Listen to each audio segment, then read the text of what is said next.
Good news সেই সকল আলু চাষিদের জন্য যারা এখনও আলুর জমিতে আলু রেখে দিয়েছেন, আর যারা আলু উত্তোলন করা শেষ করে দিয়েছেন বা বিক্রি করা শেষ করে দিয়েছেন, তাদের জন্য আসলে এটা সুখবর কখনো হতে যাবে না। কারণ যে যখন আলুর দাম 400 বা 450 বা 500 টাকা সর্বোচ্চ ছিল, তখন কিন্তু অনেকেই আমাদের এলাকাতে বেশিরভাগই আলু উত্তোলন করা শেষ। তবে আজকে আমি বগুড়া সদর, শিবগঞ্জ, শেরপুর উপজেলার আজকের আলুর বাজার আপনাদেরকে জানাবো। স্টিক জাতের আলু, ডায়মন্ড, কার্ডিনাল, মিউজিকা এবং 7 যে সাদা আলুর জাতের আলুগুলো আছে এবং পাগড়ি ইত্যাদি সকল এই ভিডিওতে তথ্য কিছুটা হলেও সংক্ষিপ্ত আপনাদের সাথে তথ্যগুলো তুলে ধরার চেষ্টা করব। তো আজকে সর্বোচ্চ আলুর স্টিক আলুর বাজার, যেটা কাঁচা বা স্টোর করা নয় বা শুকনো আলু নয়, সেটা হচ্ছে যে সর্বোচ্চ বাজার 580 টাকা এবং সর্বনিম্ন বাজার 530 থেকে 40 টাকা, যেটা স্টিক আলুর বা ডায়মন্ড ইত্যাদি যে কার্ডিনাল এই আলুগুলো কাঁচা।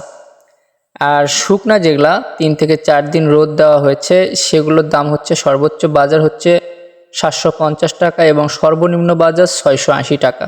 আপনাদেরকে আবারও বলতেছি, সর্বোচ্চ বাজার 750 টাকা, যেগুলো 3 থেকে 4 দিন বা 5 দিন রোদ দেওয়ার পর বস্তা করা হয়েছে বা স্টোর করার জন্য যে আলুগুলো, সেম একই নাম যেগুলো দেওয়া হয়েছে পূর্বে, তো সেগুলো কিন্তু একই দামে বিক্রি হচ্ছে।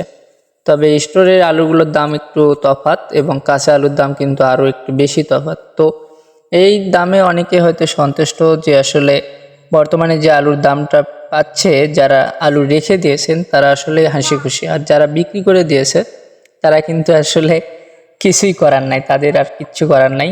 তবে আপনাদেরকে যে আলুগুলো বললাম, আর ফাটা পাগড়ি বা রোমানা, এগুলো কিন্তু আলু সর্বনিম্ন বাজার হচ্ছে 700 টাকা এবং সর্বোচ্চ বাজার 800-850 টাকা পর্যন্ত, যেগুলো লাল বা পাগড়ি জাতের আলুগুলো। ধন্যবাদ সবাইকে।